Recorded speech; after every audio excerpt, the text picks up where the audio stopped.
Жігітім, шын сүйсең, төсектес болайық дейді. Менің жасым 21-де, Семей қаласындағы жоғарғы оқу орындарының бірінде тәлімгермін. Құрбыларымның айтуынша аңқаулаумын. Адамдарға сене берем. Біреуге ғашық болсам, құлай ғашық болам. Бірақ өте қызғаншақпын. Сол қызғаншақ мінезімнің кесірінен жүрген жігіттермен көп ұзамай ажырасып кетем. Ең алғаш жігітпен 18 жасымда университеттің бірінші курсында оқып жүргенде жүрдім. Жақсы дос болдық, бір-бірімізді сүйдік. Тіпті бірнеше рет оның пәтеріне барып, бірге қонып та жүрдім. Бірге жатқанымыз болмаса, одан әріге барған емеспіз. Бір жылдан кейін ол жігітпен ажырасып кеттік. Ол ашық жарқын мінезді болатын. Үнемі қыз біткенмен қалжыңдасып, ойнап күліп жүретін. Құрбыларыммен де алысып ойнай беретін. Маған сол әрекеті ұнамайтын. Өйткені қызғанатынмын. Қызғанып жиі ұрсатынбыз. Ақыры ажырасып тындық. Одан кейін бір жыл жігітпен жүрген жоқпын. Дұрысын айтқанда ғашық болған жоқпын. Кейде кештерде ұнап қалған жігіттермен 1-2 рет сүйіскенім болмаса. Сөйтіп жүргенде әлеуметтік желі арқылы басқа қалада оқитын бір жігітпен таныстым. Сурет алмастық. Үзбей хат арқылы сөйлесіп жүрдік. Солай бір-бірімізді ұнатып қалдық.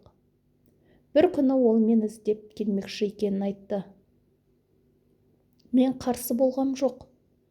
Жасырып не керек? Шынымды айтсам, қатты қуандым. Айтқандай, ол мені арнайы іздеп келді. Біздің қалаға келген соң, ол пәтер жалдады.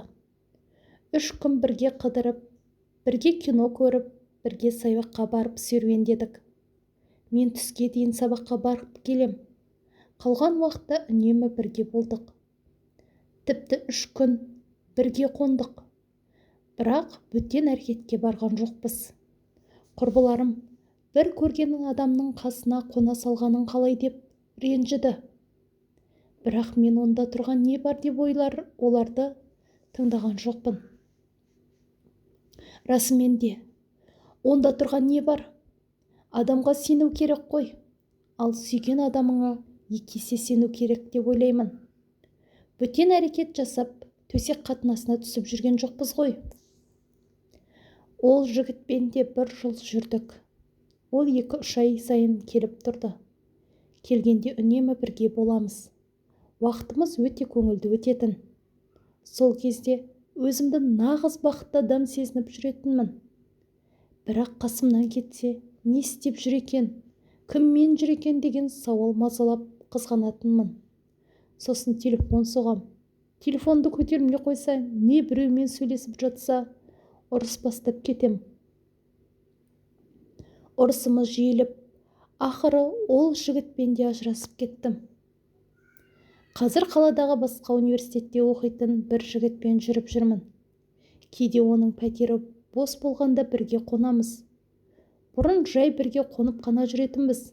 Соңғы кезде төсектес болайық деп қоймай жүр. Мен сені тастап кетпеймін, үйленемін дейді. Бірақ ертең үйленбей кетсе қайтем? Жігітімнің ұсынысы жайлы бір құрбыма айтсам, егер оның айтқанына көнбесең, ертең ақ сені тастап кетеді дейді. Құрбымның айтуынша, жігіт қыздардың көпшілігі жүріп жүргенде төсектес болады екен. Төсектес болудан қашатын қыздарды жігіттер көп ұзамай тастап кетеді дейді. Құрбым тұрмысқа шыққан бірнеше қызды мысал етті.